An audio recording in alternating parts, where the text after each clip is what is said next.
Okay, so we all know that there's a problem in healthcare. The patient is getting sicker and sicker, and there are fewer and fewer practitioners that are able to meet the needs of this growing population. Yet the functional medicine practitioner is up to the task. And still, there is a problem that we're all facing in functional medicine, and I have the solution for you. I want to share the solution with you tonight. And the solution isn't the cure for cancer. It is not root cause resolution to small intestinal bacterial overgrowth. But I promise you, the solution that I have for you will address those problems and more. In functional medicine, the problem that we're experiencing is what I'm going to call a gap. There is a gap in the functional medicine model. And if you'll play with me here, I'd like to ask you to close your eyes a little bit with me, thank you, so we can imagine this model. So in your mind's eye, I'd like you to imagine a pyramid or a triangle. And at the top of that pyramid or triangle is the functional medicine physician. And this physician can see the entire terrain. They understand the importance of the functional medicine timeline and collecting a clear history. They understand the importance of the matrix and the web of interconnections. And they appreciate the role of diet and lifestyle modification in the care of the patient. And yet they don't necessarily have all the time they need to address habit change and all the things that might come with sociological, economical, cultural changes that that patient needs to make to adhere to those principles or therapies. So in this model, the physician is like the CEO, and that functional medicine physician may be you. At the base of this model or pyramid, we have the patient.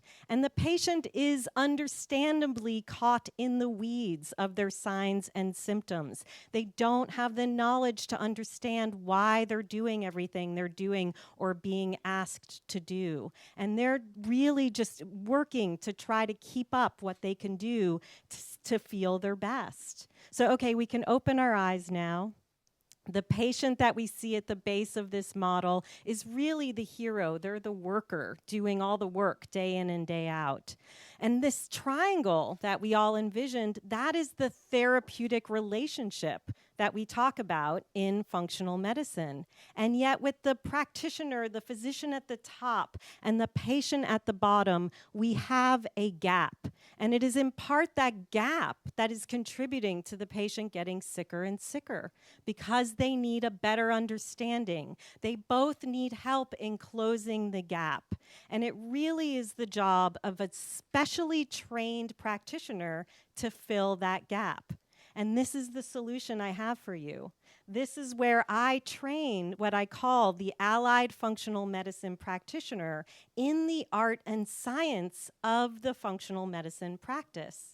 So this is where Holistic Nutrition Lab, my training program, comes in. But more importantly, the practitioners that I train, they fill that gap for you. They understand how to speak the language of the physician, how to understand the physiology. Holistic Nutrition Lab is the only training that goes beyond specialty diets and understanding dietary theory. It goes beyond coaching to be able to speak the language of both the practitioner and the patient. So this is where we come into what I see the practitioner that's trying to fill in that gap falling into what I'm going to call traps. I call these the IQ traps. So we talked about a gap, but then the practitioners in there are falling into several traps. There are 5 IQ traps, but I don't have time to share them all with you tonight, so I'm going to share 2 of them with you. One is the information trap, and I think we can all relate to this. So many of the practitioners, the allied functional medicine practitioners that I see, are trying to just gain more and more information outside, in books, in trainings, in online telesummits. The information that we need, first and foremost, comes in the therapeutic relationship. It comes from the patient, but that practitioner needs tools, systems, and the frameworks that I've developed to be able to know how to ask the right questions to gain the right information. Another one of the traps is the quick fix trap. Now, if these patients could be fixed with a quick fix, they would have found it already. They wouldn't be looking for you, functional medicine practitioners, to help them. So you are not the hero on the patient's team coming to the rescue with the quick fix. The hero comes in being able to dig, in being able to help them understand that whatever got them here is going to take time to reverse. So like I said, there are 5 traps that I've identified. Those are 2, and we need to work together as a community in partnership to create the therapeutic relationship that doesn't have gaps.